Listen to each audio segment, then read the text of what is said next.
Alright YouTube, welcome back. It's been a while, but I'm back into gaming for the most part on PC. Just been caught up with some personal stuff and kind of getting into some other stuff. But I was actually able to get a review code from Matrix and Slitherine games to do a review on this game here. And this is Warhammer 40k Sanctus Reach. Obviously this takes place in the Warhammer 40k universe, and what this is a their new RTS game, tactical game, where you take on, or you play as the role of Space Wolves, Space Marines here against Orcs. So let's go ahead and jump in a quick game here. We'll start off the Stormclaw campaign game. You can read all this. I'm not going to read it to you verbatim. As you can see, it's very 40k. You've got very 40k artwork here. Looks like you got a Space Wolf here going up against an Orc. And I've played through quite a bit of this. I've probably got about like 30 hours almost sunk into this game. Just a quick review, quick thoughts off the top of my head, things I like, things I don't like. I like the fact that it is 40k. You've got kind of this world map here. It looks hex-based, but that's kind of misleading, and I'll get into that once we actually get into game. So, when you start a campaign, select a region. This is the only one we can do here. You can read it here. We've got to protect a Thunderhawk and capture 2 victory points, basically. We've got to hold it for 7 turns. Again, off the top of my head, quick things I do like. I like the fact that it's 40k. I like this new game engine that Slitherine and the developers are pushing here. Hopefully we'll see some more games from Matrix, Slitherine come out using this engine. Because graphically, it does the job. It looks pretty good. It's, not your typical 2D strategy game. Things I don't like, some of the sound could be a little bit better. I think the bolters don't sound chunky enough. I'm not really a fan of the, and this here is just all mission objectives. Like it says, you got to capture these 2 victory points and hold them for 7 turns. But I'm not really a fan of how they made the Space Wolves sound. And if you're not into 40k and you don't know, Space Wolves are supposed to be like basically intergalactic space Vikings / werewolves. Okay, that's the down and dirty, the quick and dirty definition of a Space Wolf here. But as you can see, so when you click on these units, they change down here. They tell you what they are, how much health, blah blah blah, defense, attack. Gives you their weapon, statistics, all that. We'll go ahead and hit start here. Hold the line, brothers. So here's my little leader here, pack leader. I don't like how, when I think of Vikings, I think of like Norsemen, like hardcore, like Swedes and Norwegians and shit like that. And for some reason, the accent that they've given these guys in this game, it makes me feel like they sound like old Slavic, like vampire, corny ass vampire movie extras. And you'll hear it, when they're talking and they say shit and whatnot. I'm gonna go and turn down the sound. I'll turn up the sound a little bit, but so basically, it's not a hex-based game. It's a grid-based game, which is weird because on the campaign map, it looks hex-based. But essentially, what you do, you take turns. You move all your units. Each unit has 2 actions. I mean, they can attack twice, basically. They can move to any of these squares here that you see. So we've selected this bolter unit. This is your basic tactical squad, if you will. Long-range fire with the bolters. You move them to said square, highlighted square. They reveal more of the map. And then if they're in range, and you can click on this weapon stats here, it says there's a range of 6, accuracy, blah, blah, blah, blah, blah. You click on them, and then you click, it gives you your percentage chance to hit and the damage potential. I wish that the game gave you a little bit more feedback. I just don't feel that it's enough. Especially for people who don't play 40k or don't know anything about, the lore or anything, or, who haven't invested the time to read about it. Because, a lot of people aren't going to know what a bolter is. Now, with that being said, the people who are probably going to play this game are people who do know what 40k is and, have been probably looking forward to this game for quite some time. So we're going to move. These are our assault guys, and you can get down fairly close. You've got limited camera control. You can pan it. You can kind of tilt it, but you can see it's not much. Even when you zoom out, you don't have a whole lot of camera control, which, it doesn't bother me that much. It gets the job done. But yeah, I know some people prefer a little bit more. So we're going to move our assault dudes up there. This is our squad leader, if you will. We'll move him up forward. Melt-a-guns. They're like anti-armor kind of troops. And we'll move these guys out here. And we'll move these dudes over here. Let's see, can they reach them? I don't think they can. Oh, they can. 55% chance, but 55% chance is better than no chance, right? You're never going to hit the target if you don't take a shot at it. And then what you can do, you can kind of put them on Overwatch, which is this targeting reticle with the red circle around it. And basically that's just, you're going to end their movement or their turn facing in that direction. And you can see all those targets. Anything that comes into that area has a chance of getting shot at. You know, you're putting them on Overwatch. We're going to shoot at them. And likewise, we'll put them on Overwatch. We'll put our little wolf leader here on Overwatch. Put these guys facing that way. Alright, so that's it for our turn. And these little red circles here, these are the capture points, the victory points. So you can see up here it says capture and hold, victory points 1 and 2 for 7 turns. We already control this first one. And then you hit end turn. And then the computer AI, it takes control of the orcs and it does its thing.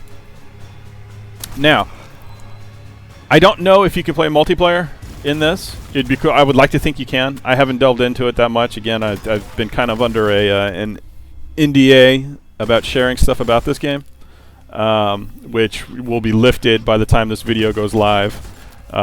So, again, multiplayer, I have no idea. I know that there is a scenario editor where you can kind of create your own missions. And see, these guys are all getting hit by the dudes that I put on Overwatch. There is a scenario editor. I read something in the manual about modding. Whether or not you can mod actual units, I don't know. I don't typically get into all of that in games. It would be cool if you could, because, you know, again, if you're a fan of 40K, you know that there's, you know, like 6 or 7 major races. And see, they're trying to shoot at me, but they ended up shooting their own people in the back. So friendly fire is in this game. But you know that, you know, there's an extensive array of races and units in the 40K universe. And you can see we've got some heavier, bigger orcs. The guys that we're fighting at just now are, you know, Gretchen, which are, you know, nothing. They're just like little shit orcs, you know, if you will. I mean, look at them. And then it looks like they've got some orc boys, which are your frontline orc fighters here. I wish there was a little bit more variety in the artwork. You can see it. To its credit, it does look very 40K. I mean, it looks like the miniatures tabletop game. But, you know, with games like Dawn of War, you know, which, in my opinion, is an overall more polished RTS than Sanctus Reach. Now, that's not, you know, sliding Sanctus Reach in at all. It's a good tactical turn-based strategy game where, you know, Dawn of War is more... and we're going to move forward here, is more real-time. So it looks like they're trying to swamp me here with all these Gretchen. We're just going to mow all these dudes down with our bolter fire. I probably could have kept him behind the barricade here. You get cover bonuses depending on the type of terrain you're in. Let's go chop these dudes up. I'll show you some close combat here. And again, close combat works just like range combat. You know, your unit has its statistics down here, chainsword. And you just get in close and say what weapon to hit. 120. You know, we're going to hit them. It's 120% chance. Damage potential's high. One thing I will say, sometimes that stuff can be misleading as well. It'll say damage potential high, but you'll end up doing like very little damage. So I don't know. I haven't worked out all the things. I don't know if that's a bug in the game or something else. Let's get up here and flame this guy. That sounds like fun. We'll use a flamethrower. Or a flamer as it's known in the 40K universe. Flame on, motherfucker.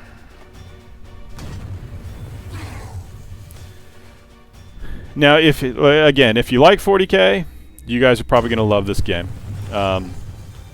I like it. I just think it's missing, you know, just that added bit of depth. All right, let's move our multi-meltas here, or melta-guns. And we're going to zap these dudes. I just melted that orc. Each unit, you know, has a set amount of hit points, which you can see, you know, so they've got 320 hit points. They've got 143 left. They have a morale stat as well. So right now their morale's down 35, you know, out of 100. So they're shaken. And then it lists the modifiers there on what that means. We'll go ahead and get this guy in here. Our squad leader with a big old force axe. He's going to get shot at coming in here, but he's got like 400. Oh, no, he only has 200.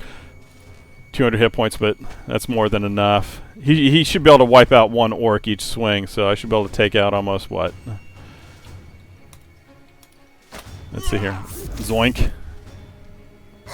And there are bigger units, you know, there's dreadnoughts and knights and gargants and all sorts of stuff for all you 40k nerds out there. Myself included. I'm not going to lie. I did pick up Space Hulk Deathwing, which I finished the campaign on that, and I've played a fair bit of multiplayer. But that game's got some pretty rough edges that need balancing out. I know that they've released one patch for it, but they really do need to release another one. Alright, let's get our guys. I think that's all of our dudes. Yep, sure is. Next turn here. But yeah, let me know what you guys think. I don't know if you guys planned on getting this or if it was even on your radar. I didn't know about this game until probably, I don't know, the fall of last year. And then I applied for a review key and I was sent one, which is pretty cool. So, you know, thank you Matrix, thank you Slitherine, for providing me that. I like reviewing these types of games. Alright, let's see if we can knock this dude out of the park here. We should be able to complete this mission fairly quickly, just by killing all the units.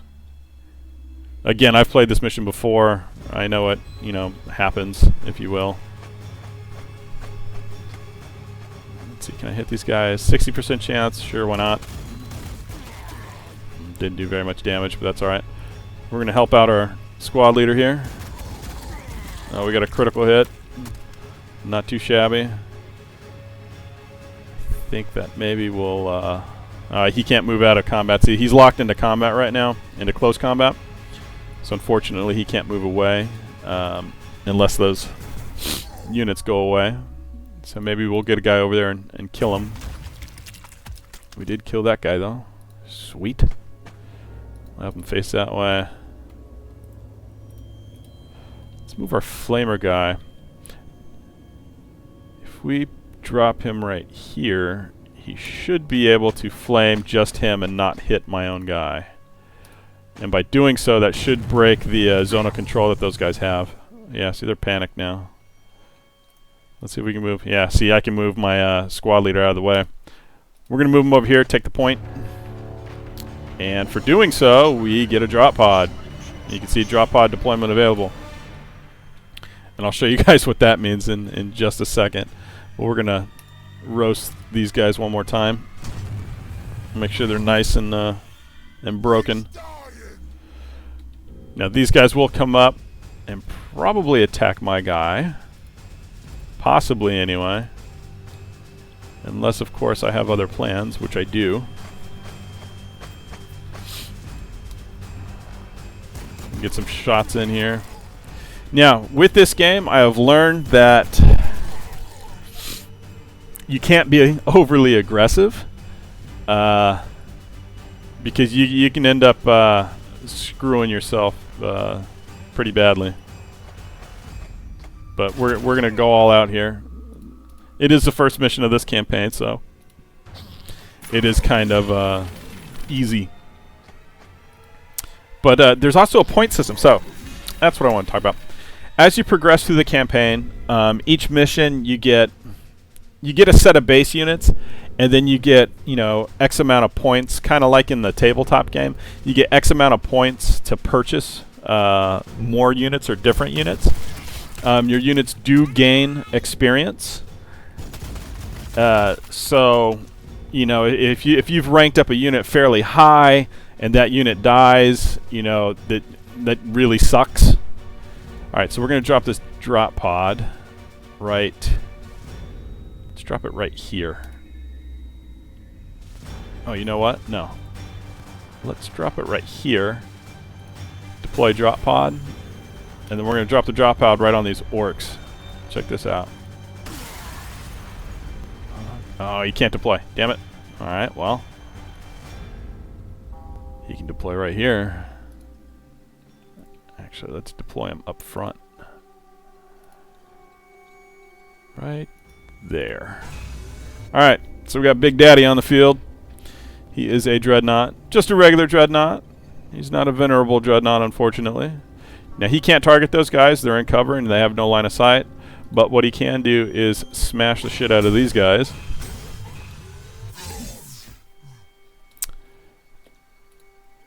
And then move up here.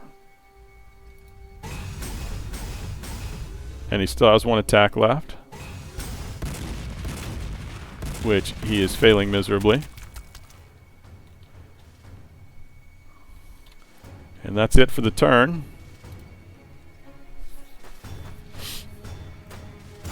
But we'll get our Overwatch. Wow, 2 crits. Sucks to be them.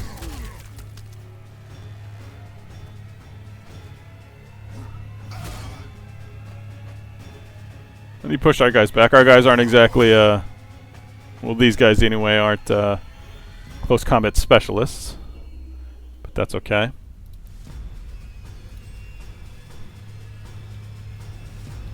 Alright. So we're going to zap these dudes. And we'll move forward here.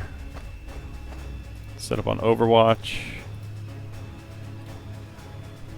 We'll move these guys over here to help. Get them on Overwatch as well. Get our melt-a-guns. And again, we just need to hold the point now, which should be fairly easy to do. Let's have them face that way. We'll put our flamer up here. Have him watch.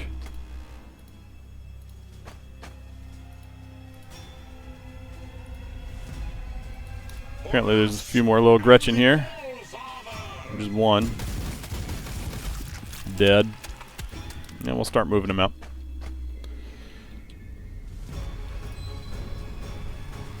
But yeah, positive thoughts for this game. I wasn't sure, you know, how this game was going to pan out when I first heard about it, and I heard that it was going to be a grid-based game. But I'm happy with it. These guys up. I like it. I like it a lot. Like I said, I'll play through it. It's got 2 whole campaigns, which are pretty extensive, and they're varying difficulties. So yeah, there's quite a bit of replayability, and I'm sure, you know, the community is gonna make scenarios. You know, it's got a fairly robust editor. All right, we're gonna move these guys here, and we'll get our flamer up here.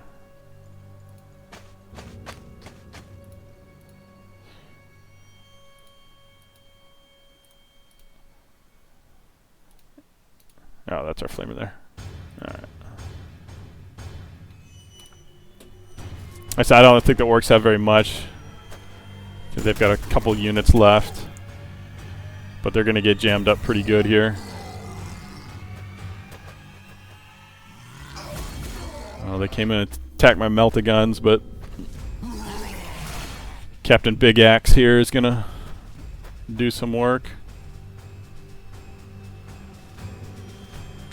Now, your leaders do have like little abilities. You can see they get morale boosts. Different leaders have different, you know, different things. Wonder if I hit him with a grenade. Yeah, I can get both of those with a grenade. That's good. Kaboom. And then I can go on a little spree here.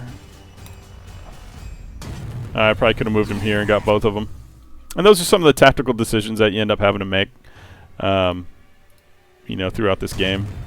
And that's really probably going to be the most difficult thing for people to learn, is just learning what each unit does and how to correctly apply, you know, their weapon systems. And a lot of that comes down with knowing, you know, what they are. Like, I don't expect everybody out in the world to know what a melt-a-gun is and what it can do. Let's get our boys here. What I'm going to do, I'm just going to weaken this squad to the point where when I go in there with the squad leader, he can just kind of mow them down.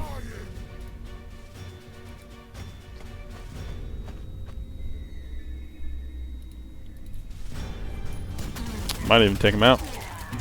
Yeah, he's going to take him out, so we're going to end up working on the other squad up here. And actually, now that I think about it, why don't we go ahead and do it with these guys, our close combat specialists here. They should get an attack back. Sometimes they do, sometimes they don't. Now, see, they're broken, so it says cannot attack enemy units, no counter attack, so that's good. Zoink.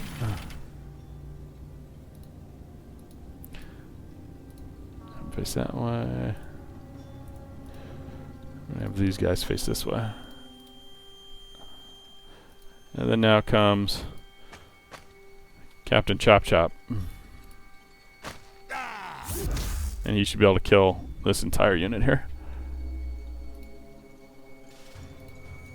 Sometimes it can be a little bit finicky with the mouse and this isometric 3D view of selecting you know, the enemy unit.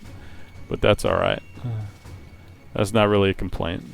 That just comes with being an isometric game. I mean, every isometric game I think I've ever played in my life has had those same issues. So now they may be trying to make a run towards this back victory point with these fast-ass paced Gretchen, but we should be able to intercept them.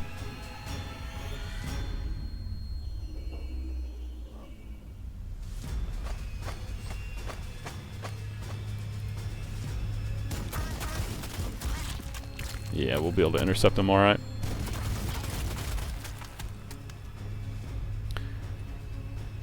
I'm actually going to bring these boys back. I see they're trying to move some orc boys around here. Not today. And really, we're just gonna sit on the point here. So this is the final turn. We should be able to take it, and that will be game. They've got no chance of getting either point. So, sweet. But yeah, that's it. That's my quick and dirty review of Warhammer 40k Sanctus Reach by Slitherine and Matrix. If you like, you know, the 40k stuff, I suggest getting it. You know, it's a good game. All right, guys, I will catch you later. Thanks for watching.